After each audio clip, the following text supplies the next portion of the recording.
I believe in the evil in human nature. This is a wicked world.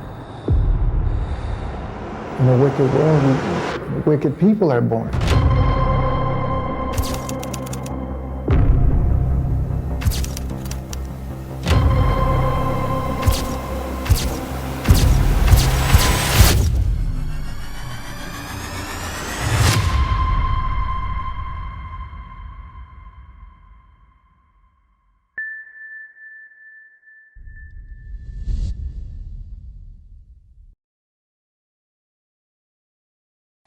Чудовищная находка. 2 сентября 1999 года Рональд Коэн собирался навсегда покинуть свой дом в Иерихоне, штат Нью-Йорк. Мужчина только что продал его за $455 тысяч и перед сдачей жилья обязался перед новым владельцем очистить участок от мусора. Для этого он вызвал клининговую службу, однако ее работники сообщили, что в подвале дома находится слишком большая и тяжелая бочка объемом в 200 литров, и им не под силу вывести ее оттуда. Коэн, который никогда прежде не обращал внимания на эту бочку, решил из любопытства посмотреть, что находится внутри. Когда он открыл крышку, то почувствовал резкий химический запах и увидел торчащую оттуда человеческую руку. Немногим позже на этом месте уже работали сотрудники полиции. К ужасу всех присутствующих они извлекли из бочки мумифицированное тело миниатюрной беременной женщины ростом около 150 сантиметров. В бочке также находилась адресная книжка, 2 кольца и медальон с гравировками, а также зеленая краска, пенопластовый наполнитель и пластиковый стебель от искусственного растения. Сотрудники полиции еще не знали об этом, но они только что нашли Рейну Марокин, женщину, пропавшую без вести в далеком 1969 году. Рональд Коэн, который обнаружил ужасную находку в подвале собственного дома, объяснил полиции, что бочка стояла на этом месте с момента его переезда и никогда прежде не открывалась. Позже следователи установили, что дом был построен в 1957 году, и за все время им владели еще 4 человека. Загадочная емкость в подвале встречалась и предыдущим хозяевам, но не вызывала у них никакого интереса. Так, второй жилец единственный раз прикоснулся к бочке, когда хотел оттащить ее подальше от места, где она мешала ему свободно заниматься строительными работами. После этого он благополучно о ней забыл. Люди жили рядом с трупом десятилетиями и ничего не знали об этом. Кому принадлежало тело? Судмедэксперты, осмотревшие тело жертвы, установили, что оно принадлежало темноволосой женщине в возрасте от 20 до 30 лет, которая находилась на 9-м месяце беременности и вот-вот должна была родить мальчика. Ранее ей была проведена нетипичная для США стоматологическая операция. Это позволило медикам предположить, что женщина была родом из Латинской Америки. В заключении указывалось, что она погибла в результате травмы головы, нанесенной тупым предметом, имела множественные переломы черепа и не менее 10 рваных ран на затылке. В то же время следователи выяснили, что бочка, в которой нашли жестоко убитую женщину, была изготовлена в 1965 году для перевозки красителей. Маркировка показала, что она была отправлена компанией Melrose Plastics, которая в 1960-х годах специализировалась на производстве искусственных цветов на Манхэттене. Это объяснило присутствие в бочке пластикового стебля декоративного растения и наличие зеленой краски. Особый интерес у криминалистов вызвала адресная книжка и записка, которые были найдены вместе с телом. Именно эти улики стали ключевыми в расследовании этого дела. Несмотря на глубокие повреждения бумаги, специалисты нашли способ удалить из нее влагу, после чего рассмотрели надписи с помощью инфракрасного излучения. На записке было обнаружено единственное предложение: «Не злись, я говорю правду». В адресной книжке, которую, к большому удивлению, преступник не удосужился уничтожить после совершения убийства, находилась фамилия ее владелицы и номер иммиграционной визы. Благодаря этим данным следователи быстро вышли на Рейну Анжелику Марокин, которая пропала 30 лет назад. Помимо этого, на страницах были записаны еще несколько имен и адресов, в том числе и контакты ее лучшей подруги Кэти Андрадо. А поскольку она по-прежнему жила там же, где и в 1969 году, следователям удалось быстро с ней связаться. Именно показания Кэти позволили сложиться мрачному пазлу воедино. Рейна Анжелика Марокин.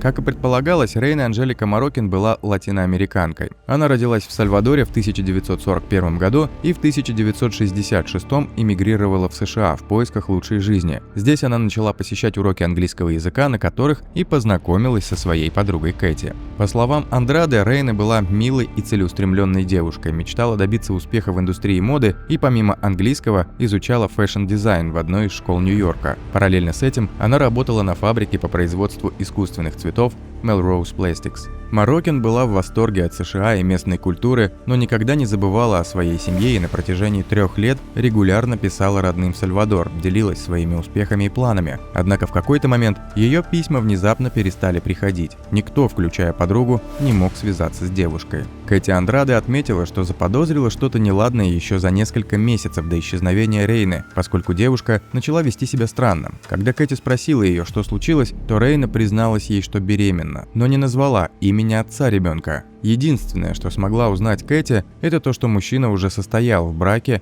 и имел 3 детей. Когда он узнал о беременности Рейны, то предложил ей переехать в более подходящее жилье, поскольку с момента переезда девушка проживала в одном из монашеских приютов. Отец ребенка снял для нее квартиру в Нью-Йорке и оплатил врача, у которого она наблюдалась во время беременности. По словам Кэти, Морокин утверждала, что мужчина ее по-настоящему любит и вскоре бросит жену. Она действительно верила, что сможет создать с ним счастливую семью и чувствовала себя спокойно. Но шло время, и Рейна уже совсем скоро должна была родить. Наконец она поняла, что отец ребенка не собирается оставлять свой дом, и у них нет никакого будущего. Однажды она в панике позвонила Кэти и рассказала ей о том, что совершила ужасно неправильный поступок. Девушка не выдержала ревности и мысли о том, что она обречена растить сына одна. Рейна сообщила жене своего избранника об их тайном романе и о своей беременности. Она сказала Кэти, что мужчина был в ярости, когда узнал об этом, и, как ей казалось, собирался ее убить. Кэти поспешила домой к подруге, чтобы успокоить ее и проверить, все ли в порядке. Когда она пришла, то обнаружила, что дверь в квартиру не заперта и никого нет дома. Женщина вошла внутрь и стала ждать Рейну, надеясь, что она скоро вернется. Так прошло 3 часа, но никто не пришел. Тогда она отправилась в полицейский участок, чтобы сообщить о пропаже подруги. Однако офицеры полиции лишь отмахнулись от нее и попросили вернуться через неделю, если девушка по-прежнему не будет выходить на связь. Кроме того, они не разрешили Кэти подать письменное заявление, поскольку между ними не было родственной связи, а личность мужчины оставалась неизвестной. Лишь десятилетия спустя Кэти узнала, где оказалась Рейна в этот день. Виновник найден. Проведя тщательное расследование и опросив соседей, что жили рядом с домом, в котором нашли бочку с телом беременной женщины, полицейские вышли на след Говарда Элкинса, бывшего совладельца компании Melrose Plastics. Он и был первым хозяином дома, который позже стал местом преступления. Но где он находится сейчас? В 1972 году Говард Элкинс продал свою долю в компании по производству пластиковых растений и переехал с семьей в Бока-Ратон, популярный курорт восточного побережья штата Флорида. Здесь он проживал в одном из престижных районов города. Мужчина увлекался парусным спортом и был известен в кругу соседей как приятный, но довольно закрытый человек. Когда в дверь 71-летнего Говарда постучался детектив Эдвардс, он был ошеломлен. Нежданные гости устроили мужчине допрос, но тот не терял самообладание. Он производил впечатление очень уверенного в себе человека, очень бойкого, вспоминал детектив. Поначалу Элкинс вел себя спокойно и утверждал, что ничего не знает ни о бочке, ни о Рейне Анжелике Морокин. Но по мере того, как полиция стала задавать наводящие вопросы, он все больше нервничал. Он не хотел отвечать, лишь пристально смотрел на нас, когда мы задавали ему вопросы.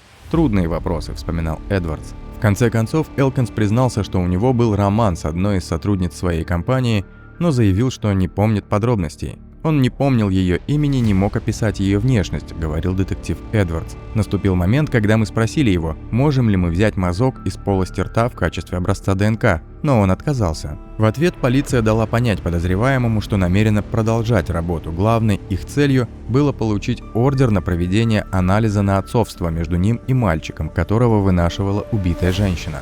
Но полиции вновь встретиться с Элкинсом не удалось. На следующий день он был найден мертвым в салоне своего автомобиля. Мужчина покончил с собой, выстрелив в голову из оружия, которое только что купил. И хотя перед смертью ему не было предъявлено обвинение, власти заявили, что самоубийство и было признанием его вины. У него было не так много вариантов, размышлял детектив Эдвардс. Когда к нему пришла полиция, это был пожилой мужчина, ему предстояло провести остаток жизни в тюрьме за преступление, которое он совершил 30 лет назад. Я не знаю, что у него было на уме, но, очевидно, он не хотел мириться с этой участью. Проведенный после его смерти анализ ДНК подтвердил, что он действительно был отцом ребенка Рейны Марокин. Шокированные соседи долго не могли поверить, что столько лет жили бок о бок рядом с чудовищным монстром, о котором ранее отзывались как о веселом и активном человеке, который не вызывал никаких подозрений. Смерть Рейны Марокки.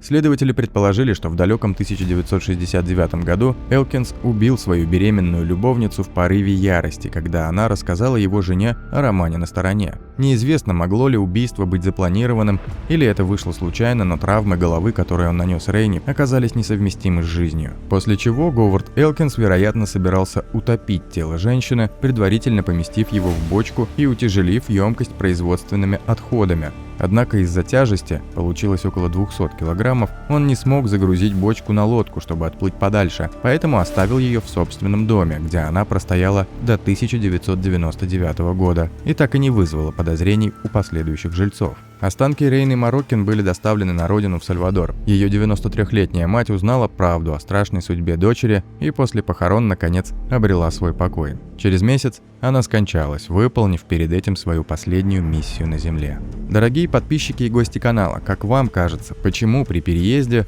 Элкинс оставил бочку с телом в подвале дома? Неужели он чувствовал себя столь безнаказанным, или в этом была другая причина? Свои версии пишите в комментариях.